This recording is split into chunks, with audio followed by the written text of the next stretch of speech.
All right, what's up, everyone? It's your lady Amy the Seventh, aka Pretty Woman Speaks, and I'm here with another episode. Here's my special guest, Rob Newman. I call him myself a real traveler of the arts. He is a filmmaker and a photo enthusiast, and he's held a camera in his hand for the last 10 years. So since he was 16, so I mean, it's great to know people who find their passion very early on in life. Rob, say hello to my guest.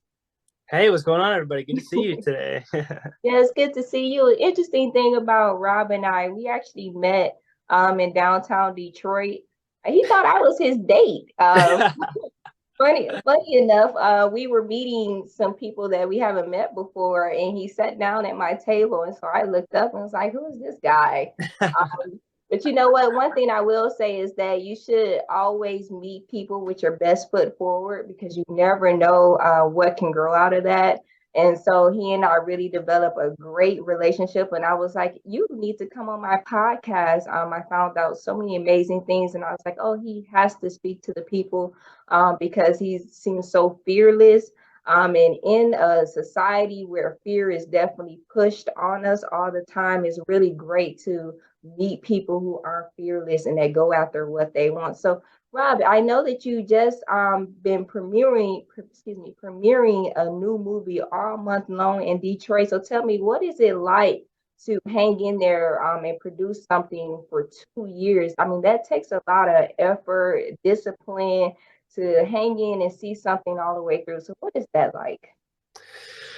Whew, it's quite the process. It's a lot. It's like you said, I've been doing videos for a long time, and I love video production. I love all aspects of it. I love shooting on the camera. I love being in front of the camera. I love directing. I love editing and producing. I'm a big fan of lighting and audio and just all of the aspects of the entire process. But making a movie is nothing like making a video, or even like I've done small documentaries and shorter films. It's really not even close to what it's like to produce a feature length film. It's something where it requires a lot of consistent discipline. It requires a lot of heart. It requires a lot of um, I don't know how to put it, but I guess it just requires a lot of energy, and that's something that you have to really want it. You have to really be desiring to create something and produce something that you just cannot get out of your head.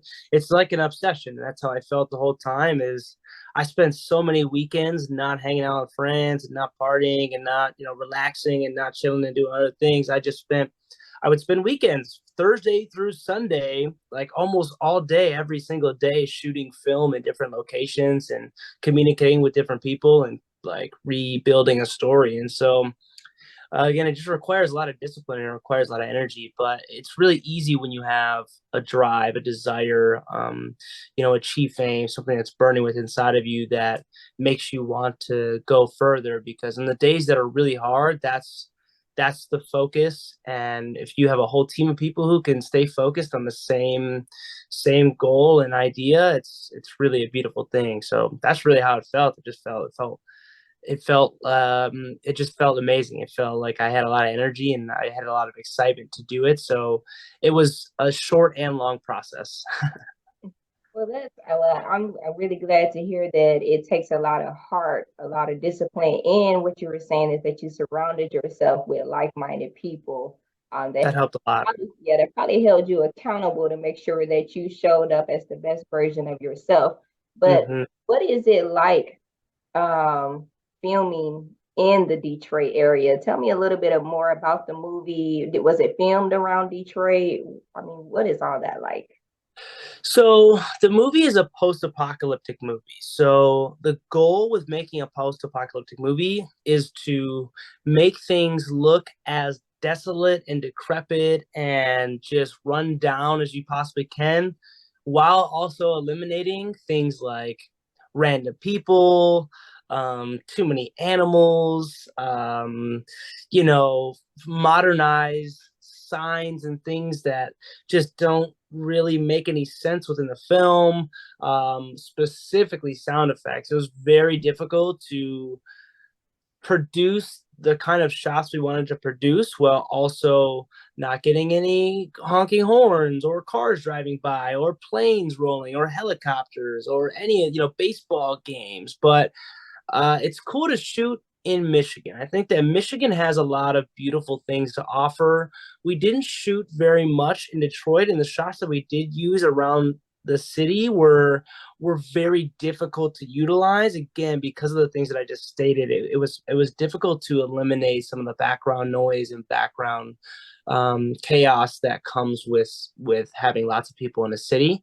But just in general, shooting in Michigan was really cool. And I've lived here my whole life, so it's pretty easy for me to understand and see a lot of the different things that Michigan has to offer and be able to capture it and film it in the way that we were looking to do so. And it's a lot of woodsy scenes. It's a lot of trekking through different areas, and it takes place in 4 different seasons. It's, every season kind of has its own feeling to it. And so because of that, again, like I said, we were able to capture a lot of the beauty of the entire state, which was really cool. And it was a great challenge, especially in the wintertime. Wintertime was crazy. It was like -10-degree weather, and everybody's so cold, but we have to keep filming and we have to keep producing, and everybody has to keep acting and stay in character. So it's kind of fun. It adds a natural look and feel to the film when we do things like that in different elements. So the movie, it's about a couple of guys who are trying to figure out who they are in this new post-apocalyptic world. And the reason that there's an apocalypse is because there was something called the greening. And the greening essentially was a time where anything grown from the ground, food, vegetables, things that animals were eating, all of that became poisonous in effect. So anybody who eats food or eats anything from their cattle or anything grown after a specific date, within 48 hours it could die. So people are dropping left and right, and so it's a difficult world to live in. And as these couple of guys, friends slash brothers, are trying to make their way through different areas of the state, there's nobody. They're trying to look for anybody. They're trying to look for themselves. And so it's a great story about groups of people becoming something and trying to follow something and trying to find not only themselves but others in such a crazy world. And there's lots of twists and turns and a big ending. So it was a lot of fun. What's the name of the movie? It's called What We Become. Okay. And so, of course, we know that there are premieres all month in Detroit, but where can others actually view it? Do they purchase it online? How could we see the movie ourselves?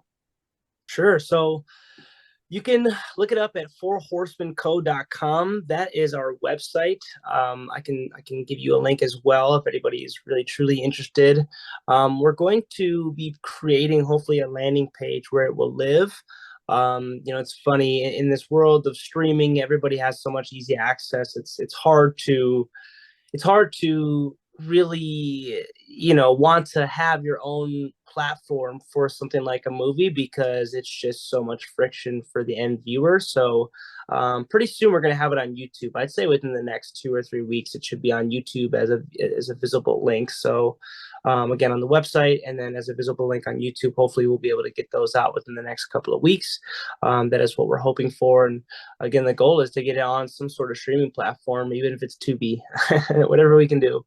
So That sounds exciting. So I was asking when I dubbed you as a real traveler of the arts. You told me you've been to 30 states, 3 countries, and one of your favorite places to film is in Florida. And I would like to know more about someone wants to take their talents on the road. What is that like to develop the skill and the connections to take their talent on the road? that's a great question. It's I don't want to say it's difficult because my my beliefs are that there's people out there for everyone, and there's somebody just waiting for you somewhere across the globe that really wants to work with you, that really wants to buy what you're selling or have what you offer. So because of that, it keeps my mind optimistic and open to other people in different places. And the biggest thing and the key for me with traveling and doing business is being somebody who is a good communicator. And I don't think that being a good communicator is something that you're born with or that you grow up with. I think it's something that you have to learn and hone in as a skill, just as you would, tying your shoes, because it's easy to, on a day-to-day basis, either see nobody and have no communication, and while you're doing that, you're not sharpening your axe, you're not actually gaining any skills.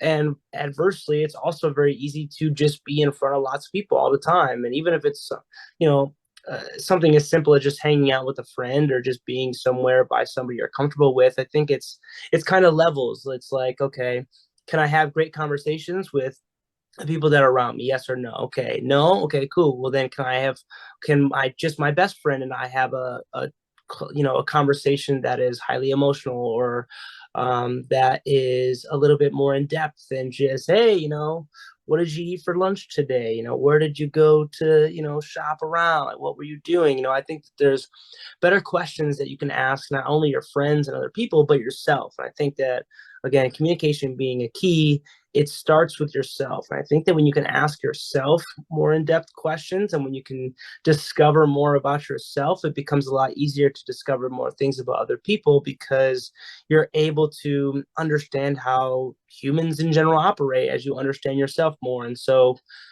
kind of long-winded answer, but essentially just communication, like to be able to go somewhere new and to be comfortable with being uncomfortable in situations where you're an outsider, like nobody knows you, nobody knows what you do or who you are or what friends you have or anybody that you've known in the past. And so you have to start all over fresh, from square one. And so to be able to explain yourself and help people understand who you are and why you do what you do, and while also listening and understanding their side of the story and how they want to tell it, I think is so important. And that's really a big key in order to want to be traveling or want to be going different places and meeting new business people. So yeah, that's really the key is communication. I think that I think you have a lot of introspection just to be 26 years old. I really tip my hat to you. But you said something to me that really sticks out was that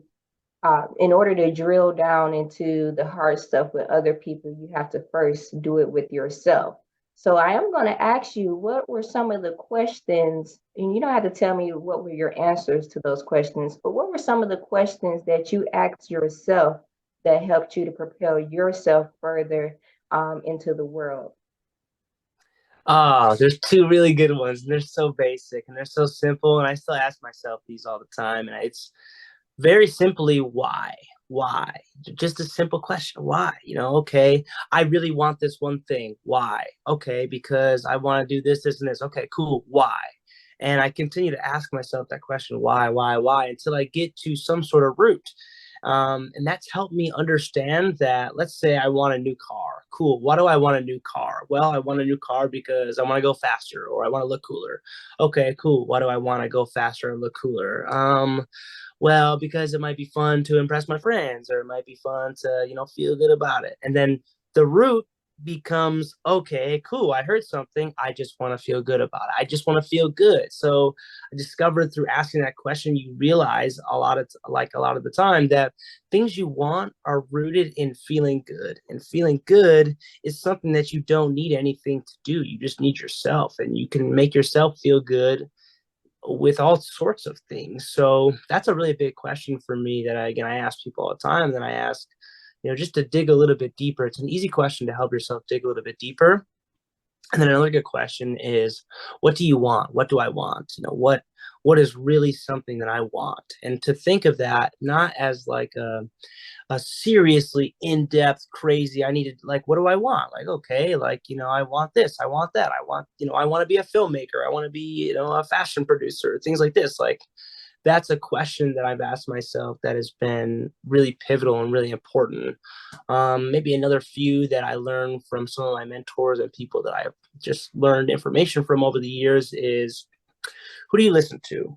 I think asking yourself, who do you listen to, is an extremely important question because, especially in today's day and age, social media is so heavy and marketing is so heavy everywhere. Even movies, you get information from movies all the time. And we just have all these media outlets and things that people are portraying images and shouting at you through the screen, and they're trying to get you to believe what they believe. But it's really hard to create your own original ideas and create your own original thoughts, not only about what's going on around you, but about yourself. And I think that asking yourself, who do you listen to, is really key. And then following that up with, okay, you should listen to people who have what you want or have been where you're at. So I think that's really important because this is just a really simple example, but I certainly wouldn't go to McDonald's if I wanted to make $1 million and ask them, hey, how do I make $1 million?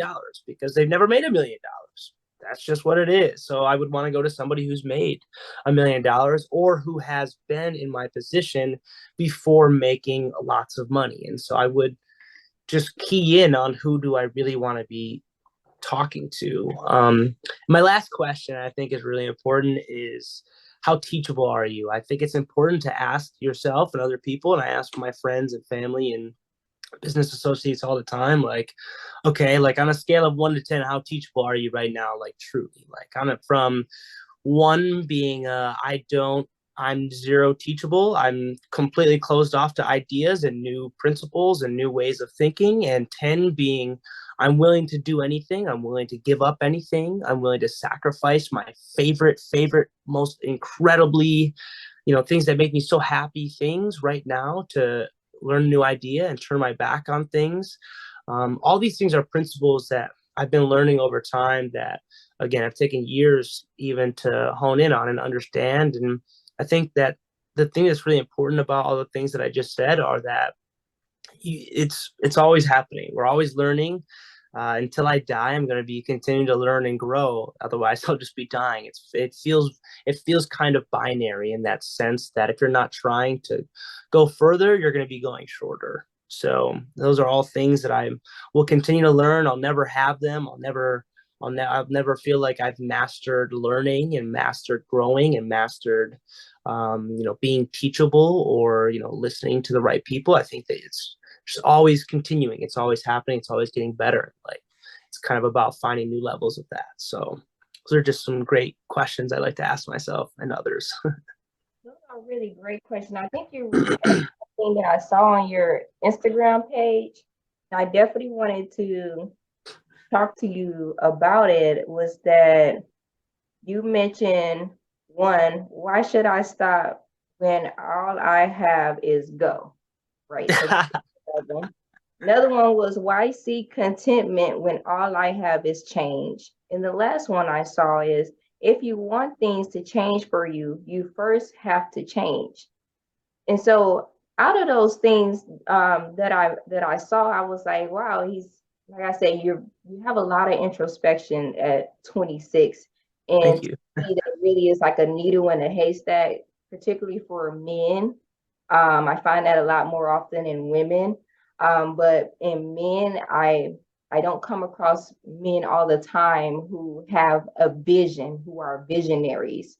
So can you talk to me about what you talked about asking yourself questions, you talked about being a good communicator, you talked about putting yourself in rooms with people who've been where you're trying to go or already ahead of where you got what I'm saying. But what Exactly. I know is, where do you think that comes from for you, because you seem to be not average in a world that is often always average. What led to you overcoming not being average? Wow, that's a great question. That's a really good question. That's a great question. I think that, so the bottom line is self-awareness. I've grown self-awareness. And again, much like a muscle, it's something that I had to build. It was not something I always have and or had. And this started probably when I was around 19 or 20 years old. I wasn't I wasn't really doing anything. I was just like, I was filming, I was playing soccer, and I was doing a couple of different things, and I was happy. I was a happy guy, but I wasn't paying attention to who I was and who I was becoming, and I wasn't paying attention to what it even meant to, do something I really wanted to do. I thought I just wanted to play soccer and hang out with my friends and maybe make some money somehow, but I didn't know what that looked like or what I wanted it to be. And so it took finding some really good and key people in my life that had the information that I'm giving you now already and were able to explain it to me in a way that made sense and was very simple. Because again, as a teenager at that age, 19, 20, 21, like I just wanted to drink and go out and party and hang out and do nothing or whatever. So because of that, I just sort of had this really jaded idea of what life can be like. And of course, with things like social media, I'm just seeing all these great people doing all these great things and thinking, oh man, like I can't do that. I can't get these things. How am I going to do all that stuff? It was always a mountain. It always seemed like a mountain to get over. But once I started doing things for myself and asking myself questions, because I was getting myself in situations that I just didn't know how I got there. I was getting in trouble. I was doing, silly things. I was making bad decisions, and I didn't really have that great of friends. I had good friends, but I was finding myself in little pockets of people that were not good for me. And so because of that, I just started trying to figure out what was going on, why things weren't working that cool. And that started my, again, what I'll call self-awareness journey, because to me, that's what all of this is self-awareness is the ability to understand yourself and understand your strengths and weaknesses and be able to exercise them on a day-to-day basis, or at least understand that you have a goal and you're working towards something. There's a gentleman named Earl Nightingale. He's an author and philosopher from like the 50s, so way back in the day. And here's a couple of principles that I really like, but one of them is that you become what you think about most of the time. And when that was introduced to me, that's when I started realizing, okay, so I have thoughts in my head, things that pass my mind all the time. If I entertain them and I think a little bit harder about them, some of those things become a little bit more in-depth thoughts. And because they become more in-depth thoughts, it starts to snowball and build momentum around things that I want or don't want. And that's kind of the secret, is that it goes both ways. Is if you're just focused on things that you think you want but aren't actually good for you, or if you're just focused on things that are negative and you don't want, you're going to get them. It's not to say that, if I'm thinking about getting in a car crash, I'm about to go get in a car crash, but it's the idea that your thoughts create energy, your thoughts create frequencies. And because of that, we have to be careful what we think about often, and people can get in really crazy thought patterns and loops that are hard to break and get out of, that become habits and paradigms because they aren't very careful. And so that self-awareness helps you to step away from that idea, step away from the fact that you can think and have whatever you'd like. You just have to actually do that. You have to actually be a part of that and understand who you are and what it takes to do that. Because again, I think that the baseline is, who am I? Like, what is my brain? How do I use it? Like, how do I think? How do I communicate properly? How do I communicate ideas that I have? And how do I communicate to myself? So it's all just in the questions. Tony Robbins said this. He said, the quality of questions determines the quality of your results. That's so simple. It's so easy, but that's exactly what it is. The quality of questions you ask yourself and others 100% will determine the quality of responses and answers and ideas that you come up with and get from others. So that's kind of where it started, and what got me going was this idea that I could learn about myself, and through learning about myself I would get better. And again, one of the quotes that you said that struck you was, if you want things in your life to change, essentially you have to change things in your life. It's really simple, it's really basic, but it has so much. It has a big core to it, being that, simply put, if you do not do different things than you're doing right now today, it's impossible for you to change. It's just not even realistic to think that. So, like, if I don't take a different route to work or talk to different people or say different types of words or come up with different ideas or eat different food, then my diet's not going to change. My surroundings are not going to change. My job's not going to change. It's not going to change. It's just not, that's not how it works. So those are some great things that I've learned, and I've been really working on honing in and honing in. Like I said, it's a process. It takes time, and you have to understand that and be patient. I think another big thing that I've learned is understanding delayed gratification, because a lot of these things are just things that you can't just hear from me or hear from you or hear from somebody that you know and be like, okay, I got it. It's all figured out. Cool. I can be successful now. Like, this is awesome. You can't do that. Like, to me, success could be best defined by someone who is progressively realizing a worthy idea or like a worthwhile dream. So if you're progressively thinking, oh, wow, okay, this is great. Okay, I really like this. Okay, I'm doing a great job. Like, that's somebody who's a successful person to me. So I try to follow those types of principles. You said a lot. Two things that really stuck out to me was that for you to see your project that took 2 years all the way through, it became an obsession.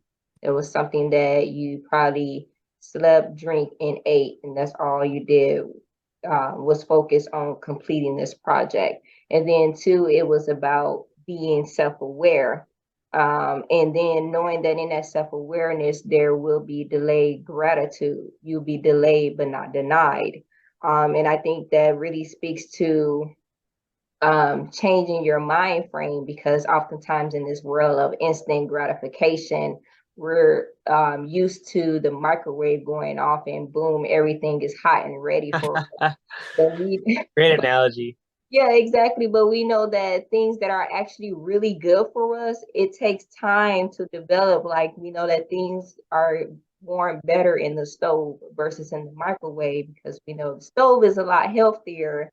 And though it takes longer, it's a lot healthier than it is if you cook something in the microwave. So it's something that really speaks to me when it comes to working toward things that you really want. So thank you for that. What I really would love to kind of switch gears a little bit on traveling, traveling.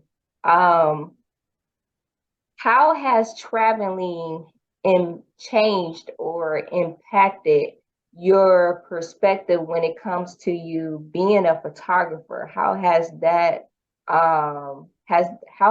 bettered your eye in capturing things? Okay, so much like a computer, or much like I'm a marketer as well, beyond just being a media person, and I had a marketing company. So I've run advertisements before, specifically on like Facebook and Instagram. And on Facebook and Instagram, when you run ads, what happens is you pay the software money and you give it data, right? So you tell it, okay, I want to be in front of these types of people. It blasts out your photo or video, and then it gives you back data that says, okay, this type of person, this type of person, this type of person that really liked it or watched all the videos, or, liked the photo. Now, what do you want to do with that? And once you have that information, you re-input other ideas and more sculpted criteria for what you want the software to go and find, and then it continues to whittle it down and whittle it down and whittle it down until you have such a great audience of people. You could just spend money on people who are for sure going to watch your video or are for sure going to buy your product. And that's how I feel about traveling. Is if you're just in one space, you're not even giving yourself enough data to understand what is and what can be and what's out there. And obviously we have the internet, and that's great, but it's different to be somewhere, to feel the energy, to feel the culture, to feel the different people and the nature and just the sights and sounds. it's really good to be immersed in a new setting, in a new surrounding, in a new environment. And I think it's really important to do that for all people because, again, it's really easy to get stuck in our own head about lots of things. And especially being a creative, sometimes I can be a perfectionist. And so having the ability to find a new perspective on just simple things like how to eat food the right way or the wrong way or the fun way, like where to go to do different things or to have fun or to find creative outlets to express yourself. I think that there's lots of incredible things in this world. And to deny yourself that is, I think, like a sin. Like it's terrible. Like I feel terrible about that. Like you shouldn't deny yourself access to great perspectives from great people and great communication with, again, pretty much unlimited possibilities. If you think about it as, you know, you living in a place that you haven't been out of, let's say you're, 20 years old and you've only lived at home, or let's say you're 30 years old and you've only lived at home, you've been looking at life from a radar screen, from a really small radar screen. And everything outside of that is basically unknown. It's unknown territory that could be explored. But if you're stuck on that pinhole, if you're stuck on that radar screen, you're completely missing all of the great things outside of, again, yourself that you can find and utilize to be more creative. And I think that that's what we're all here to do on earth, is to be creative. And so to be able to share and explore different areas, I think is so key in doing that. And for myself, that I've traveled so much, I've been able to get that. I've been able to achieve that. I've been able to find ways that I myself can express myself. And in that case, it's sometimes things like having an attention to detail. I've learned that through just seeing the little thing, just seeing small things that I think are fun or funny or cool or just enjoyable, like enjoying the small things in life. Especially when you travel, I think is a great way to understand for yourself what it means to have attention to detail. Because when I'm filming, I'm looking at everything. I'm trying to make sure that the fibers on this person's shirt aren't fraying, type of deal. You know what I mean? So uh, it's things like that that I've learned from travel that have really given me a new perspective on life and just a new way to look at what I do, which again is filming. So for me, it's great to see different stuff. It again offers a different perspective, so that when I'm telling stories, I can tell them from a perspective that lots of different viewers can understand. I think that that full scope of understanding has helped me a lot, again, as a filmmaker, but just in general as a person, to enjoy life more. It's really the key. So, What made you pick up a camera? what's that? What made you pick up a camera? Oh, that's a good question too. So, I started a long time ago. I was probably even younger. I was probably like 12 or 13. I got a camcorder for Christmas. And it was just like a little handheld recorder. You like, you like slip it on and look through. Then I used to make like just the worst videos of all time, just like such silly stuff with a friend of mine. But I really enjoyed it. I really had fun doing it. And then once I was able to have an iPod and an iPhone, I was able to really start to capture different things. And I think what really started it for me was when I was in high school. I took a radio and TV class, and I had all my friends in the class. We had tons of freedom, and we could go throughout the school and film and make different videos. And I had a really great teacher who was really intuitive and really creative and really great at understanding and explaining what the kids need to hear. So that's kind of where it all started. It was from a class and just having cameras in my life for a few years leading up to that, that made me think, like I'm actually pretty good at this. I should really enjoy telling stories and creating ideas. And that's kind of where my creative expressive, my outlet came from and started from, was, oh, I can express myself through video. This is great. This is a great thing. And it came from just making funny videos and just little silly things that I enjoyed myself. Okay. So you say you got it as a Christmas present. Was it from your family member, from your parents? It was for my parents. Yeah, but my Okay. mom got it for me and wanted me to start using it. And how supportive have your parents, have your mom been in your journey to being a filmmaker and photo enthusiast? Well, the way I'll put it is I feel like I hit the lottery. I feel so blessed. I feel so lucky to have the parents that I have in my life because they've been hard on me in the right ways, but everything that I've learned from them up until now has really been focused on if your heart is in it, like go for it, all in. If your heart's not in it, just don't do it. Like it's not for you. And so, because of that idea, I've been able to really figure out for myself what that exactly is that I really want to do and what I want to put my heart all into.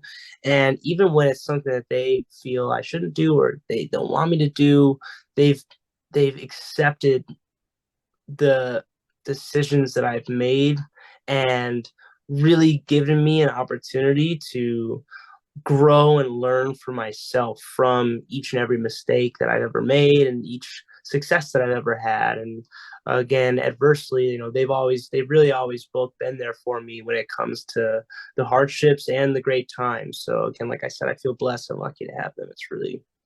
I really do. I really feel lucky.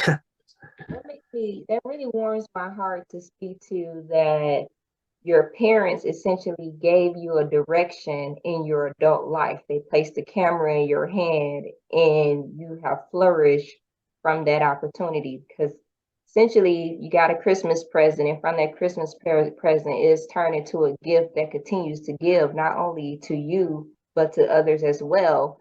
And I really want to just put out there that for parents that are listening, that your job as a parent is to direct your children, to give them a direction that essentially, like his parents gave him a gift of the camera, he's now used that in as a direction for himself to go somewhere. So parents, if you have a child and they may not have a direction, find that direction for your child. Because I would say for me, when I went to college, funny story, when I went to college, I thought I wanted to be a forensic scientist. And I got to my sophomore year and I took organic chemistry and I just knew this was not for me. Everything sounded Chinese. And I was like, this is not it. So I called my mom crying.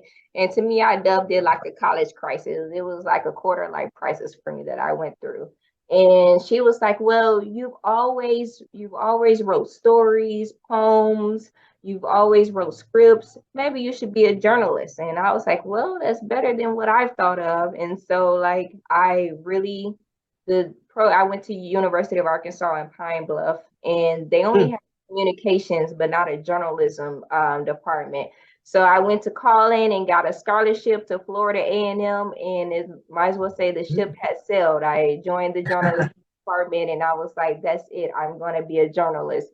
But like I said, it just really goes to show that parents, you really should know your children more than they know themselves, what they like, what they dislike, because they may call you one day crying, saying, I don't have a direction in life.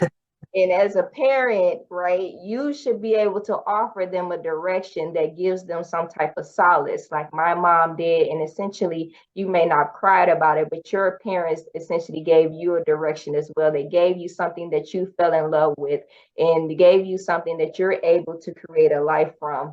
And so to me, that's really important that parents not only give their children a direction, but they become supportive in their children's dreams as well, no matter how delusional your kids may be, because essentially manifesting starts with delusion, right? Because you have to believe something that is not there. Yeah, exactly. That's 100%. So everything, like all of our ideals, you said that it started with a thought. It started with a thought in your mind that you can go and do this. Once you drill down that, hey, the people on social media, the things that they had, it started with a thought. And as long as I change my thought, I can have those things as well. So it's very important that when you get that ideal, as long as it's delusion within reason, because I don't want to promote obscene, insane delusion. Yeah, There no. insane delusion. And no, I'm not promoting that. But I am promoting delusion when it comes to your purpose, because all ideals, you have to pull it out of thin air and then make it tangible in the real world. So I really want to say, Rob, that I'm really glad that you come from a background because a lot of people may not have a support system, but you use essentially what it is that you were blessed with, that you were given, and you've turned it into something that will take you wherever it is that you want to go in life. But we are getting ready to wrap up soon. What I would like to ask is, so you made a film, you've done documentaries, you've done photos all over the world. Where does Rob want to end? Where are we going with this, Rob? Oh, wow, what a question. Oh, where do I want to end? Okay, so I have this little like saying, this little thing. I have three pillars of my life, and it's the three F's. It's film, it's fashion, and it's football. Which football for me is like the football, like the Italian or Spanish saying, because for me it's soccer. Soccer is something that my life that I've been playing since I was like 5 years old, and I just can't stop. I can't stop playing, and I've taken it to a level I didn't realize I could take it to. So it's just something I want to do. And fashion too is just something I've always been really interested in. I've been interested in shoes forever and just creating outfits and building different things. Like that's a love of mine. And obviously beyond that is filmmaking. So if I was if I was 75 years old right now and I was still making films, whether that's directing them, producing them, editing them, shooting them, just getting people coffee on site, like I would do it. Like I would do it. I don't care. Like this is something that I want to do forever. So ideally I would be making films the rest of my life until I literally cannot anymore. I feel the same way about soccer and different athletics within that, like futsal. I want to do it until my legs fall off. And fashion is something that I feel that I'm going to grow into, and I want to be a part of all of the awesome things that take place all over the world, all the awesome events, and get to see all the amazing people. I love how people express themselves through what they wear. I think that that is such a cool thing that we have as human beings. And to exercise that to me is so fun and so cool. Just as filmmaking is a great way to express people's stories and express ideas and emotions that people have. And so my end goal would be to be doing fashion and filmmaking around the world, quite frankly. And I would probably live in multiple places. That's something that I've wanted to do for a long time, is live in California, live in Florida. I'd love to live in Colorado. I'd love to live in a tropical climate. I think that these are all beautiful things that I have kind of set out for myself in life. And I feel like I'm just I'm working on them as time goes.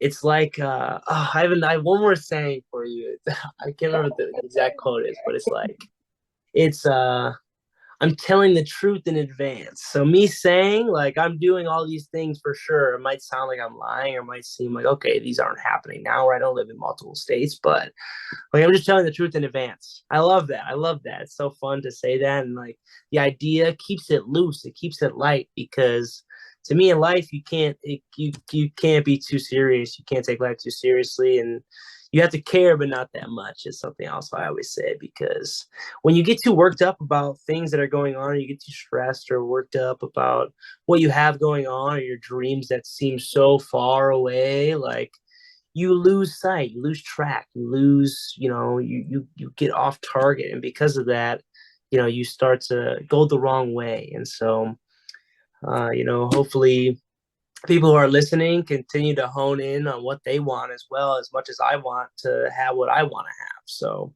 if I can leave them with anything, it's care, but not that much in life. And you become what you think about, like I said. Okay, I agree with that. My professor used to say people major in minor things all the Oh my gosh. Love that quote. Yes. time. So Yes. when you were saying that, it made me think about that quote as well, and then also the speaking into existence. So although it may not be here right now, it will be there one day, as long as I continue to put faith with works together, right? Because faith without Yep. works is dead. So I'm really like I said, this interview right here is really poured into my cup, because talking to Amazing. you, I see a reflection of myself in you. When it comes to being a traveler, I lived in Florida for 8 years. Um, Wow. yeah, so go ahead, do your thing. Like Florida was a great place. It really poured into me. Um, and so I'm really excited to see where it is that you're going to go in life. Excited to see these quotes come into fruition. So I'll say, hey, I had that guy first on my show. So I'm really excited that we rubbed elbows, and just a chance meeting out downtown in Detroit has really turned into something so wonderful. And it, like you said, being a great communicator, because I remember when you got up from the table, you said, oh, thank you for being so nice to me. And it's like, oh, I didn't have no reason to be mean to him. So it's like, That's what it is. That's the key. You communicated with me so well. I felt great. You made me feel great. I was like, wow, this person is awesome. and I felt the same way with you as well. Where can people be in touch with you? They want more Rob. How can they get more Rob?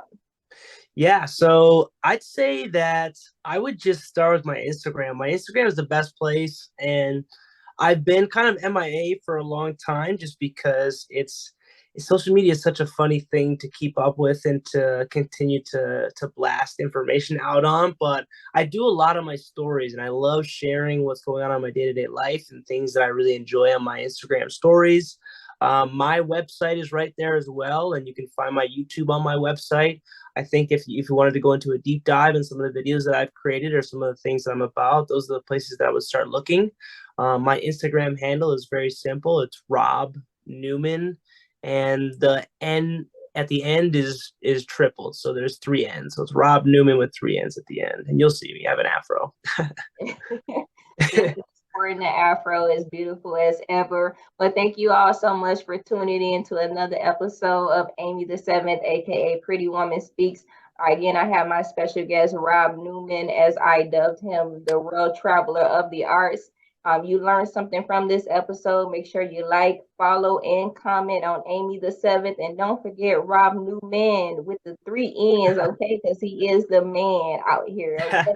Thank you all so much for tuning in. Y'all have a wonderful night. See ya.